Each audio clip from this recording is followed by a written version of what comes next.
philosophy வரைக்கும் நம்ம பார்த்தோம். இன்றைக்கி நம்ம பார்க்க போகிறது Buddhist philosophy. Okay, Buddhism and Jainism were the reaction to the Vedic Brahmanic religion which gave importance to rituals and sacrifice. Buddhism and Jainism நீங்கள் ஹிஸ்ட்ரியில் படிச்சிருந்தீங்கன்னா உங்களுக்கு தெரிஞ்சிருக்கும். ஏன்ஷியன்ட் இந்தியாவில் புத்திசம் அண்ட் ஜைனிசம் எதனால் வந்துச்சு அப்படின்னு பார்த்தோன்னா, வேதிக் கல்ச்சர், அதாவது வேதிக்கு நம்ம ரெண்டாக பிரிக்கலாம், ஏர்லி வேதிக் அண்ட் லேட்டர் வேதிக் அப்படின்னு சொல்லி. ஏர்லி வேதிக் அப்படிங்கிறது பெரிய பிரச்சனையெல்லாம் கிடையாது, உமன்ஸையும் எல்லாத்தையுமே ஈக்குவலாக ட்ரீட் பண்ணாங்க, ஈகாலிட்டேரியன் சொசைட்டி தான், ரொம்ப பெரிய லெவலில் வந்துட்டு டிஸ்கிரிமினேஷன் அப்படிங்கிறதெல்லாம் எதுவுமே இருக்காது, எல்லா ரிலீஜியனையுமே சமமாக தான் பார்த்தாங்க, இந்த தொழில் அந்த தொழில் தான் மேலே அப்படிங்கிறதெல்லாம் எதுவுமே கிடையாது. பட் ஆனால் வந்த லேட்டர் வேதிக்கில் தான் இந்த வர்ணா சிஸ்டம் அப்படிங்கிறதே வந்துச்சு. 4 வர்ணா சிஸ்டம் அப்படிங்கிறதே வர்ணா சிஸ்டங்கிறதே லேட்டர் வேதிக்கில் தான் வந்துச்சு. அப்படி வரும்போது பிராமின்ஸ் அப்படிங்கிறவங்க ப்ரீஸ்ட், அதாவது கடவுள்கிட்ட பூஜை பண்ணுறது, அவங்க தான் சொசைட்டியில் ரொம்ப மேலானவங்க அப்படிங்கிற மாதிரி இருந்தது. அடுத்தது சத்ரியாஸ், அடுத்தது வைஷ்யாஸ் அப்படிங்கிறவங்க இந்த அக்ரிகல்ச்சர், வணிகம் பண்ணுறவங்க, ட்ரேடு, அக்ரிகல்ச்சர் பண்ணுறவங்க எல்லாமே. சத்ரியாஸ் அப்படிங்கிறது செகண்ட் ஒன். அவங்க கிங், ஆளுமை திறன் பெற்றவங்க, அரசர்கள், அரச குடும்பத்தை சார்ந்தவர்கள். ஓகேங்களா, அவங்க தான் சத்ரியாஸ். அடுத்து ஃபோர்த் ஒன் சூத்ராஸ் அப்படிங்கிறவங்க ரொம்ப அன்டச்சபிள்ஸ் அப்படின்னு சொல்கிறாங்கல்ல, அவங்க அதாவது தீண்டத்தகாதவர்கள் அப்படின்னு சொல்கிறவங்க. ஓகே, இப்படி இதை தான் பிரித்தாங்க. எப்படி பிரித்தாங்க அப்படின்னா, அவங்க எந்த கம்யூனிட்டியில் பிறக்கிறாங்களோ அதுக்கு ஏற்ற மாதிரி அந்த தொழில் தான் அவங்க செய்யணும். அந்த சப்போஸ் அப்பா பாட்ரி வேலை பண்ணிகிட்டு இருக்காரு அப்படின்னா அவங்க பையனும் பொண்ணும் அதுதான் பண்ணணும். இப்போ உங்கள் அப்பா ராஜாவாக இருக்காங்கன்னா அடுத்த ராஜா நீங்கள் தான், அந்த மாதிரி எல்லாமே அவங்க பிறப்பில் தான் இருக்குது அப்படிங்கிற மாதிரி சொன்னாங்க. இது டேலண்ட் அண்ட் நாலேஜில் எந்த வித சம்மந்தமும் படாது அப்படிங்கிறது கொண்டு வந்தாங்க. இதை பார்த்துட்டு ஆக்சுவலி அந்த லேட்டர் வேதிக்கில் அதிகமாக சான்ஸ்கிரிட் வார்த்தைகள் அதிகமாக யூஸ் பண்ண ஆரம்பித்தாங்க. நிறைய ரிச்சுவல்ஸ், கடவுளை இப்படி தான் நம்ம கும்பிடணும், இந்த மாதிரியான நிறைய பூஜைகள் எல்லாம் செய்யணும், நிறையா செலவுகள் நிறைய பண்ணாங்க. நிறையா காம்ப்ளிகேட்டடாக அவங்களே நிறைய க்ரியேட் பண்ணிக்கிட்டாங்க, அப்படியெல்லாம் எதுவுமே இல்லாமல். அதே மாதிரி நிறைய பேர்த்த சாமி கும்பிட்றதுக்கு உள்ளே அனுப்புறதில்லை. இந்த மாதிரிலாம் இருக்கும்போது பீப்புள்ஸுமே ரொம்ப ரொம்ப கஷ்டப்பட்டுட்டு இருந்தாங்க. அந்த டைமில் புத்திசம் அண்ட் ஜெயினிசம் அரைவாச்சு.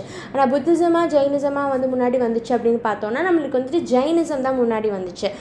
எப்படி நான் சொல்கிறேன் அப்படின்னு நீங்கள் பார்த்தீங்க அப்படின்னா உங்களுக்கு ஒரு டவுட் வரும், எப்படி மேம் நீங்கள் சொல்கிறீங்க ஜெயினிசம் தான் முன்னாடி வந்துச்சு அப்படின்னு சொல்லிட்டு அப்படின்னு பார்த்தா, ரொம்ப ரெண்டில் எது பாப்புலர் அப்படின்னு பார்த்தா புத்திசம் தான் ரொம்ப பாப்புலர். அதிகமான நாட்டுகளுக்கு இது கொண்டு போய் சேர்த்துனாங்க. யார் யார் சேர்த்துனாங்க, என்ன பண்ணாங்கன்னு நம்ம பார்க்கலாம். ஓகேவா, அடுத்து ஏன் ஜெயினிசம்னா தீர்த்தங்கராசன்னு சொல்லுவாங்க. ஒவ்வொரு ராஜாக்கள் இவங்க அடுத்ததுக்கப்புறம் இவங்க தான் ஜெயினிசம்க்கு அப்புறம் இந்த இதை கொண்டு போய் சேர்த்த போகிறாங்க.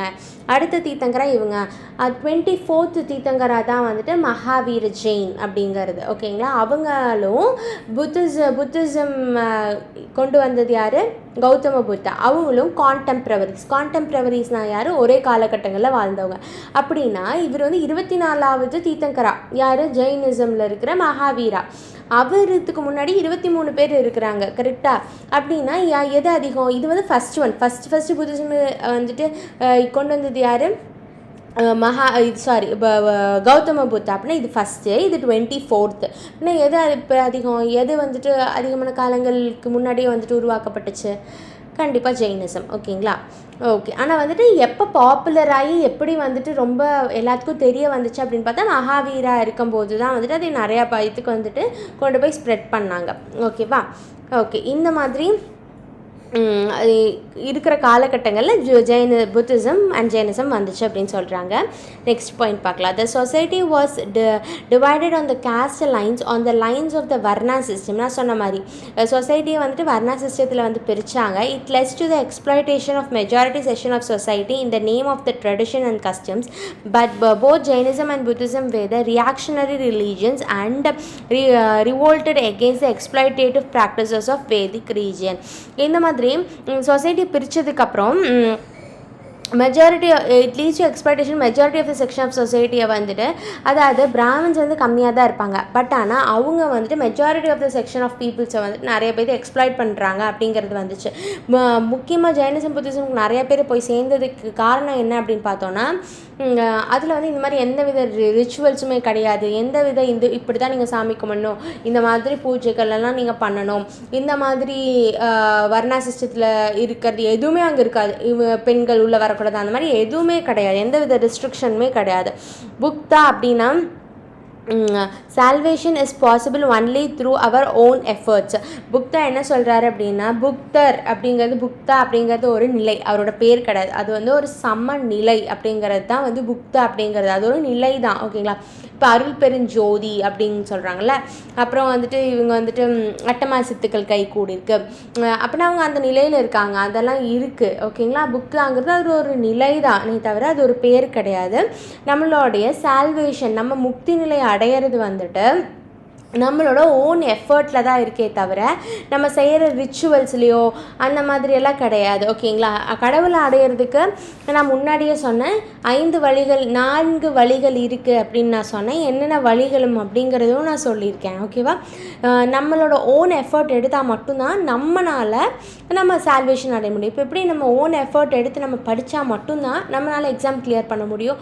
அது மாதிரி நம்ம ஓனாக நம்மனால தான் உட்காந்து எஃபர்ட் போட்டு நான் சொன்ன அந்த 4 வழியில் உங்களுக்கு எந்த வழி ரொம்ப ஈஸியாக இருக்கோ அந்த வழியில் நீங்கள் போனீங்கன்னா கண்டிப்பாக வந்துட்டு you can attain the salvation, இல்லை செல்ஃப் ரியலைசேஷன், செல்ஃப் ஆக்சுவலைசேஷன், இதெல்லாமே உங்களால் அட்டைன் பண்ண முடியும்.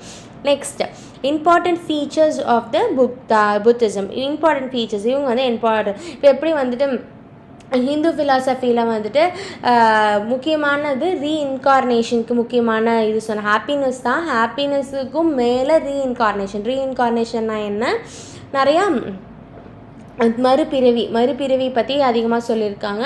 இந்த சைக்கிள்லேருந்து ஆகிறதுக்கு தான் நம்ம வந்து இதில் வந்து பிறந்திருக்கோம். அது எப்படி வந்துட்டு 4 வழிகள் சொல்லியிருந்தாங்க அப்படிங்கிறத நம்ம பார்த்தோமா. அது மாதிரி புத்திசமோட ஃபீச்சர்ஸ் என்னென்னு பார்க்கலாம். Gautama Buddha said that human beings should look for happiness and peace of mind.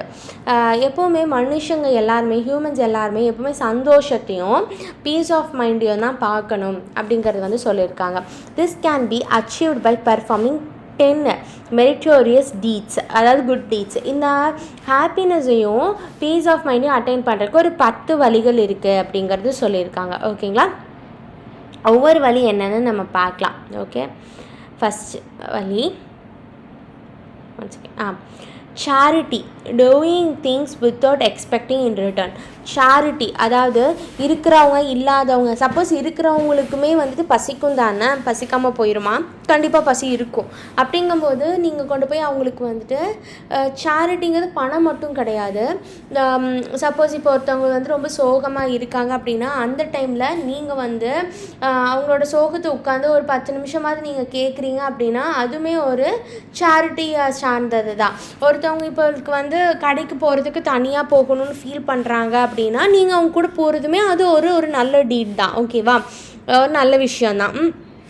பணம் மட்டும் கொடுக்கறது மட்டும் சேரிட்டிக்குள்ளே வராது. சாப்பாடு கொடுக்கறது, உங்களோட வேல்யூபிளான ஒரு டைம் கொடுக்கறது, உங்களுடைய ஒரு என்ன சொல்ல, உங்களோட ட்ரெஸ் கொடுக்கறது, உங்களுடைய படிக்கிறதுக்கு ஹெல்ப் பண்ணி கொடுக்கறது, ஒரு சப்ஜெக்ட் புரியலன்னா நீங்கள் சொல்லி கொடுக்கறது, இது எல்லாமே ஒரு சேரிட்டி தான். ஓகேங்களா? நாட் ஓன்லி பணம் மட்டும் கிடையாது. தென் மொராலிட்டி, நம்ம முன்னாடி பார்த்தோம் மொராலிட்டி வெர்சஸ் லீகாலிட்டி, ரெண்டுக்கும் வந்துட்டு கான்ஃப்ளிக்ட் ஆச்சுன்னா நம்ம எதை பார்க்கணும் அப்படிங்கிறது, எதை நம்ம பார்க்கணும். காந்தி என்ன சொல்லியிருக்காரு, மொராலிட்டி வர்சஸ் லீகாலிட்டினா நம்ம வந்து மொராலிட்டிக்கு தான் அதிகமான இம்பார்ட்டன்ஸ் கொடுக்கணும். Primary loss and secondary loss யார் சொன்னாங்க அப்படிங்கிறது வந்துட்டு நீங்கள் கமெண்ட் செக்ஷனில் சொல்லுங்கள். Okay, morality ability to differentiate between what is good and bad, be moral in our context. இப்போ என்னென்னா மொராலிட்டி அப்படிங்கிறது என்னென்னா எது நல்லது எது கெட்டதுன்னு தெரிஞ்சுக்கிறது, டிஃப்ரென்ஷியேட் பண்ணி நம்ம நல்வழியில் போகிறதா மொராலிட்டி. தென் வந்துட்டு mental culture, we should always look for peace of mind and happiness by having unconditional love for others. Mental culture அப்படிங்கிறது நம்ம ஃபாலோ பண்ணணும். என்ன அப்படின்னா நம்ம எப்போவுமே வந்துட்டு பீஸ் ஆஃப் மைண்ட் அண்ட் ஹாப்பினஸில் தான் இருக்கணும். எப்படி அப்படின்னா நம்ம வந்துட்டு அன்கண்டிஷ்னல் லவ் மற்றவங்க மேலே காட்டிகிட்டே இருக்கும்போது நம்மளுக்கு சிம்பிளாக உங்களுக்கு நான் புரிய வைக்கிறேன். நம்ம என்ன கொடுக்குறோமோ அதான் திரும்பி வரும். நம்ம கோவத்தை கொடுத்தா கோவம் திருப்பி வரும். நம்ம சந்தோஷத்தையும் பீஸ் ஆஃப் மைண்டையும் மற்றவங்களுக்கு கொடுக்குறோன்னா என்ன நம்மளுக்கு திரும்பி வரும்? கண்டிப்பாக அதுதானே திரும்பி வரும். அதுதான் ஓகேவா. நெக்ஸ்ட் வந்து ரெஸ்பெக்டிங் அதர்ஸு. நெக்ஸ்ட் வந்துட்டு ஃபிஃப்த்து ஒன் வந்துட்டு சர்வீஸ் இன் ஹெல்பிங் அதர்ஸ். நம்ம வந்து அதிகமாக மற்றவங்களுக்கு சர்வீஸ் பண்ணணும், ஹெல்ப் பண்ணணும். Sharing our merits with others. நம்மக்கிட்ட ஒரு நல்ல விஷயம் இருக்குன்னா அதை நம்ம வந்து மற்றவங்களுக்கு கொடுக்கணும், அதை வந்து நம்ம ஷேர் பண்ணிக்கணும். Rejoicing in the merit of other. மற்றவங்க வந்துட்டு ஹாப்பியாக இருக்காங்கன்னா அவங்களோட சந்தோஷத்தில் நம்மளும் கடந்து நம்மளும் வந்துட்டு ஹாப்பியான அந்த இடத்துல போய் ஜெல்லஸ் ஆகிட்டு இருக்கக்கூடாது. உங்களுக்கு வந்துட்டு ஏன் சந்தோஷத்துக்கு இவ்வளோ அதிகமான ஒரு மதிப்பு கொடுக்குறாங்கன்னு உங்களுக்கு தெரியுமா? நான் இனிஷியல் டேஸ்லேயே சொன்னேன், அதை கொஞ்சம் ரீவைண்ட் பண்ணி பாருங்கள். ஏன் அப்படின்னா மற்ற எனர்ஜி எல்லாமே லோ ஃப்ரீக்குவென்சியில் இருக்கும். ஹாப்பினஸ் அப்படிங்கிறது ஹை ஃப்ரீக்குவென்சியில் இருக்கும். ஓகேவா. லோ ஃப்ரீக்குவென்சினால் அதுக்குள்ளே இருக்கிற இந்த ஆங்க்ரி, ஜெல்லஸு சுகமாக இருக்குமா? நம்ம அந்த மாதிரியெல்லாம் இருந்தோன்னா கண்டிப்பாக கிடையாது. அப்படிங்கும்போது ஹாப்பினஸ்ஸாக இருந்தால் எல்லாமே சுகமாக இருக்கும். ஆனால் அடுத்தக்கோர் ரொம்ப ரொம்ப ரொம்ப ரொம்ப ஹாப்பினஸ்ஸாக இருந்திங்கன்னா அங்கங்கே வந்துட்டு கொப்பளம் வந்துடும். ரொம்ப அந்தளவுக்கு யாருமே இப்போதைக்கு ஹாப்பியாக இருக்கிற மாதிரியே தெரியல. ஓகே சொல்கிறேன். Preaching and teaching dharma. நம்ம வந்துட்டு மற்றவங்களுக்கு வந்து தர்மாவை சொல்லிக் கொடுக்கணும். Listening to dharma. Straightening one's opinion and the view. No ethical dilemmas. Be clear about own ideas. நம்ம வந்து நம்மளோட ஐடியாவில் ரொம்ப தெளிவாக இருக்கணும். ரொம்ப அதுக்குன்னு மற்றவங்களோட ஒப்பீனியன் நம்ம கேட்காம இருக்கக்கூடாது. நம்மளோட ஒப்பீனியன் அண்ட் வியூவில் கரெக்டாக இருக்கணும். மற்றவங்களுக்கும் மற்றவங்க அதை கரெக்ட் பண்ணுறாங்கன்னா நம்ம அதுக்கு ஸ்பேஸ் கொடுக்கணும். ஓகே, ஒரு தடவை ரீவைண்ட் பண்ணிட்டு வந்துடலாம். ஃபர்ஸ்ட் ஒன் என்ன அப்படின்னு பார்த்தோம்னா சேரிட்டி. ஓகேங்களா.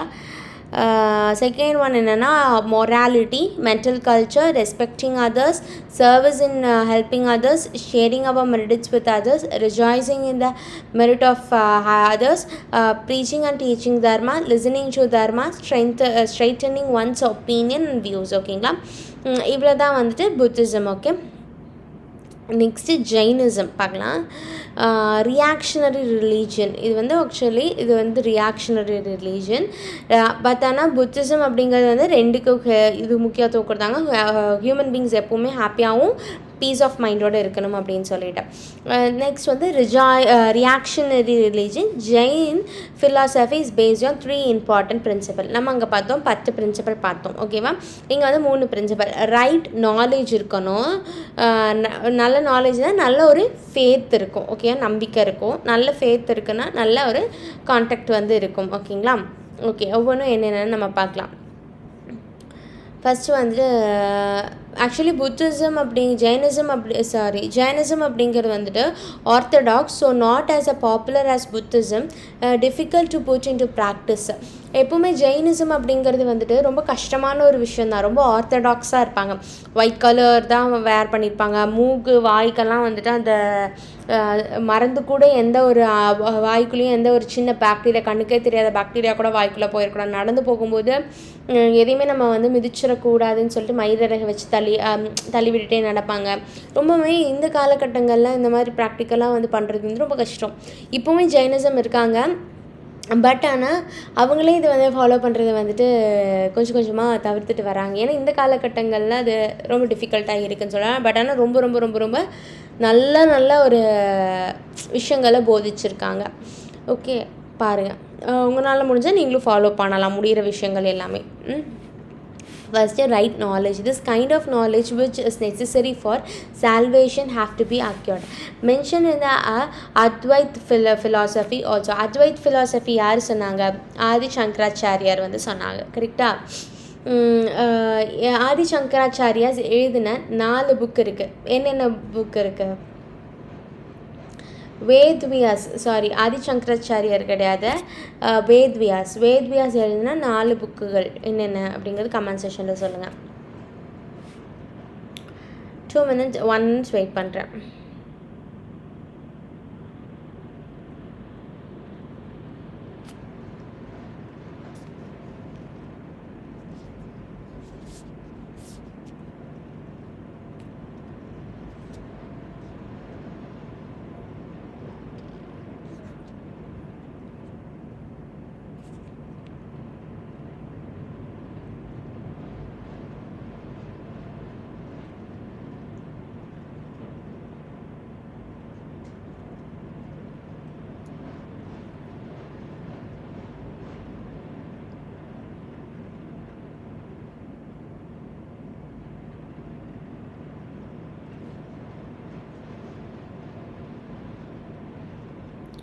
ஓகே.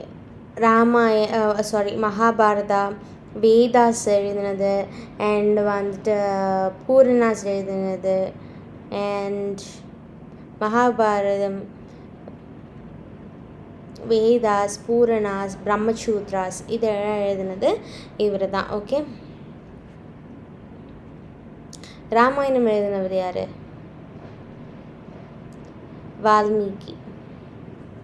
வேதவியாஸ் தான் ராமாயண மகாபாரதம் எழுதினார், வேதாஸ் எழுதினார், அண்ட் நிறைய பூரணாஸ் எழுதினார், அண்ட் பிரம்மசூத்ராஸ் எழுதினார். ஓகே.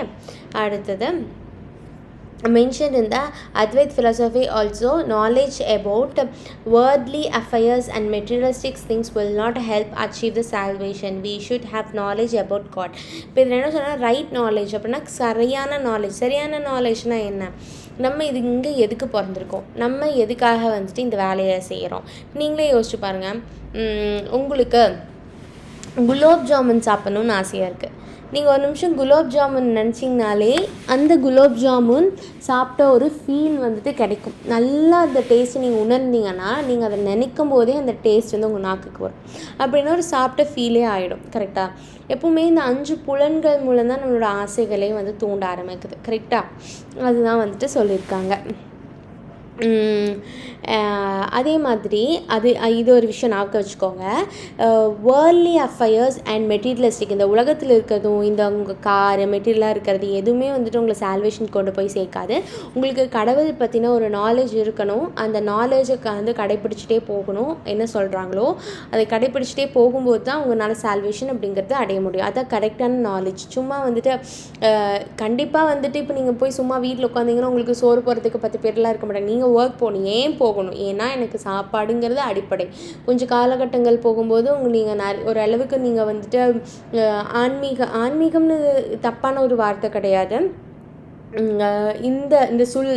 ஓகே, உங்களுக்கு ஆன்மீகம்னு சொல்லாமல் இந்த சைக்கிள், பர்த் அண்ட் டெத் சைக்கிள்லேருந்து எஸ்கேப் ஆகணும் அப்படின்னா நீங்கள் வந்துட்டு ஒரு காலகட்டங்கள் வரைக்கும் ப்ராக்டிஸ் பண்ணியிருக்கீங்க. உங்களுக்கு அந்த 4 வழிகள் வருதோ அந்த வழிகளை நீங்கள் ப்ராக்டிஸ் பண்ணியிருக்கீங்க அப்படின்னா நீங்கள் ஈஸியாக வந்துட்டு இந்த சைக்கிள்லேருந்து தப்பிச்சிடலாம். ஃபுட் எதுவுமே தேவையில்லை. இப்போ வந்துட்டு நீங்கள் நிறைய பேர் பார்ப்பீங்க, நிறைய பேர் ஜீவ சமாதி அடைஞ்சிருப்பாங்க.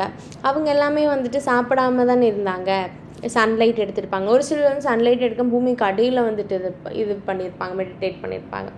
அப்படின்னா ஒரு காலகட்டங்கள் வரைக்கும் தான் நம்மளுக்கு ஃபுட்டு, தண்ணி எல்லாமே தேவைப்படும். அதுக்கப்புறம் நம்மளுக்கு தேவைங்கிறதே படாது. ஜீவ சமாதி, ஜல சமாதி அடைஞ்சிருப்பாங்க, இல்லை ஜீவ முக்தி நிலை அடைஞ்சிருப்பாங்க. அப்படின்னா வாழும்போதே அவங்க வந்துட்டு எதுவுமே நிரந்தரம் இல்லை அப்படின்னு நினச்ச எந்த ரிலேஷன்ஷிப் பிரேக் ஆனாலும் சரி, எந்த ரிலேஷன்ஷிப் இருக்கட்டும், எதுவுமே அவங்களுக்கு பாதிர்படாது. அவங்க எப்பயும் போல் ஹாப்பியாக இருப்பாங்க, கூட இருக்கவங்களும் ஹாப்பியாக வச்சுப்பாங்க. ஓகேங்களா? அதுதான் ரைட் நாலேஜ். நான் இப்போ சொன்னது எல்லாமே நீங்கள் லிங்க் பண்ணி பாருங்கள். Right faith. Put our knowledge into practice only when we have faith. Be able to arrive at conclusion towards morality and truth with the help of the rational thoughts process as well as a right faith. இப்போ நம்பிக்கை அப்படிங்கிறது இருந்தால் தான் நம்ம அந்த விஷயத்தையே பண்ணுவோம். இப்போ நீங்கள் கிளியர் பண்ணிடுவீங்கன்னு உங்களுக்கு நம்பிக்கை இருந்தால் மட்டும்தான் நீங்கள் டெய்லியுமே படிப்பீங்க. கரெக்டாக? இல்லைன்னா படிக்க மாட்டீங்க. அதுதான். ஓகேவா? அதேமாதிரி கடவுள் நம்பிக்கை இருக்கணும். அப்போ தான் நம்ம அந்த விஷயங்களில் வந்துட்டு நம்ம அதை வந்து பண்ணுவோம். கரெக்டாக? Right conduct. Putting our knowledge into practice through the action. Jain philosophy mentioned 5 important features of right contact. It says that the right knowledge, faith and contact helps us to achieve salvation. Gandhi was a prominent follower of this philosophy, truth and non-violence. ஓகேவா? இப்போ நம்மளுக்கு knowledge இருக்குது, நம்மளுக்கு நம்பிக்கையும் இருக்குது, அதை ஆக்ஷனில் போடணும்ல. அதுதான் இதுக்கு வந்து 5 வழி சொல்கிறாங்க. இந்த 3யும் சரியாக நம்ம பயன்படுத்தணும்னா எதை? Right knowledge, right faith and right contact. இந்த 3யும் கரெக்டாக நம்ம பண்ணோன்னா முக்தி நிலைக்கு போயிடும். காந்தி அப்படிங்கிறவங்க வந்து Mahatma Gandhi, father of our nation, அவர் வந்து ஜெயினோட மிகப்பெரிய ஒரு ஃபாலோவர். அவர் இதில் 2 விஷயங்கள் கரெக்டாக ஃபாலோ பண்ணார். என்னென்னா நான் வயலன்ஸ் போல் அஹிம்சா. இந்த 2யும் வந்துட்டு இது பண்ணார். ட்ரூத்தும் பண்ணார். ஓகே, ட்ரூத் அண்ட் நான் அஹிம்சா இது வந்து பண்ணார். ஓகே, 5 விஷயம் வந்து சொல்லியிருக்காங்களா. ஃபஸ்ட்டு நம்ம அந்த 5 விஷயம் என்ன அப்படிங்கிறத நம்ம பார்க்கலாம். ஓகே, அஹிம்சானா என்ன? Non violence. ரெண்டுமே ஒன்று தான், அஹிம்சை and non violence, complete non violence. Okay. சத்தியம் அப்படின்னா என்ன? எப்பவுமே வந்துட்டு ஃபால்ஸ்ஹுட்குள்ளே போகாமல் உண்மை மட்டுமே பேசுறது. ஓகேவா? Being truthful and honest. Truth அப்படிங்கிறதுக்கு, உண்மை அப்படிங்கிறது, ஹானஸ்டி அப்படிங்கிறதுக்கு ஒரு டெஃபினிஷன் என்ன அப்படின்னு நம்ம முன்னாடியே பார்த்தோம். உங்களுக்கு இப்போ ஞாபகம் இருக்குன்னா நீங்களே ரிவைண்ட் பண்ணி பாருங்கள் என்னென்ன. ஓகே, நான் சொல்கிறேன். என்ன அப்படின்னா, நம்மளோட சிந்தனை, நம்மளோட தாட், நம்மளோட வார்த்தை, நம்மளோட ஆக்ஷன், இந்த மூணுமே நேர்கோட்டில் நிற்க, நம்ம யோசிக்கிறது ஒன்று, சொல்கிறது ஒன்று, பண்ணுறது ஒன்று, அதுக்கு பேர் ஹானஸ்டி கிடையாது. ஓகே. இது இம்பார்ட்டண்ட்டான ஒரு சிவில் சர்வெண்ட்டோடைய ஒரு விஷயம், ஒரு பிஹேவியர், ஒரு இது இருக்கும். நம்ம சிவில் சர்வெண்ட்ஸ் எப்படி இருக்கணும் அப்படிங்கிறது வந்துட்டு சொல்லியிருப்பாங்க. அது பின்னாடி நம்ம கிளாஸில் பார்ப்போம். ஓகே. அஸ்தியம் அப்படின்னு என்னென்னா, நம்ம யாரோட பொருளையும் நம்ம திருடக்கூடாது. அடுத்தது வந்து பிரம்மச்சாரியம். பிரம்மானா காட், சாரியம்னா சர்வீஸ், கடவுள் செயல். ஓகேவா? Spending your life in the service of God. Sexual ப்ளஷருக்குள்ளெல்லாம் போகாமல் ஒரு பிரம்மச்சாரியம், அதாவது ப்ராக்டிஸ் செலிபஸி. ஓகே. அடுத்த 5th ஒன் வந்துட்டு அபரிக்கிரஹா அப்படின்னா இட் மீன்ஸ் எந்த வித ப்ராப்பர்ட்டியுமே நீங்கள் வாங்கக்கூடாது. ஓகேங்களா? Lead the life of the beggar, donate money to others. ஓகேங்களா? Wealth for yourself. எந்த வித ப்ராப்பர்ட்டியும் நீங்கள் வந்துட்டு இது பண்ணிக்கக்கூடாது, உங்கள் நேமில் வச்சுக்கக்கூடாது அப்படின்னு சொல்கிறாங்க. ஓகே. இதெல்லாமே ரொம்ப கஷ்டமான ஒரு செயலில், அதனால் வந்து ஃபாலோ பண்ணுறது கஷ்டம். பட் ஆனால் எதுவுமே வந்து நம்மளோடது இல்லை, எதுவுமே நிரந்தரம் இல்லை அப்படின்னு நினைக்கும் போது எல்லா ஃபிலாசபிலையும் என்ன சொல்கிறாங்க, நம்ம ஒரு விஷயம் மேலே அட்டாச் ஆனால் தான் நம்மளால் அது பண்ண முடியாது. அப்படின்னா நம்மக்கிட்ட 100 கோடியே சொத்து இருக்கணும். இப்போ ஓஷோக்கிட்ட அத்தனை கார் இருந்துச்சு. ஓகேவா? ரோல்ஸ் ராய்ஸ் 100 கார் இருந்துச்சு. ஒரு ரோல்ஸ் ராய்ஸோட ப்ரைஸ் என்ன? அதே 100 காருமே அவருக்கு வந்துட்டு ஒரு கிஃப்டாக தான் வந்துச்சு. எது மேலேயுமே அட்டாச்மெண்ட் கிடையாது. அவரை வந்துட்டு ஒரு ஜெயிலில் தூக்கி போடுறதுக்கு அவரை அரெஸ்ட் பண்ணி ஹாஃப் போட் கொண்டு போயிட்டுருக்கான். அப்பவும் சிரிச்சுட்டே தான் மனுஷன் போகிறாரு. அப்படிங்கும்போது எதுவுமே பெரிய அட்டாச்மெண்ட் இல்லை அப்படின்னா உங்களுக்கு இந்த எதுவுமே வலிக்காது. கரெக்டாக? இந்த 5 விஷயம் அமைச்சுக்கோங்க. அஹிம்சா, சத்தியம், அஹிம்சை, வெளியில் போகிறோம், சத்தியம், அதுக்கப்புறம் எங்கே போச்சு, அஸ்தியம்னா யாரோடையும் திருடக்கூடாது, பிரம்மச்சாரியம், அபரிக்கிரஹா. ஓகேங்களா? அடுத்தது இது எப்படி டெய்லி லைஃப்பில் நம்மளால் வந்துட்டு கொண்டு போக முடியும், இது எப்படி எல்லாம் டெய்லி லைஃப்பில் அப்ளிகபிள் பண்ண முடியும் அப்படிங்கிறது நம்ம நெக்ஸ்ட் கிளாஸில் பார்க்கலாம். ஓகே.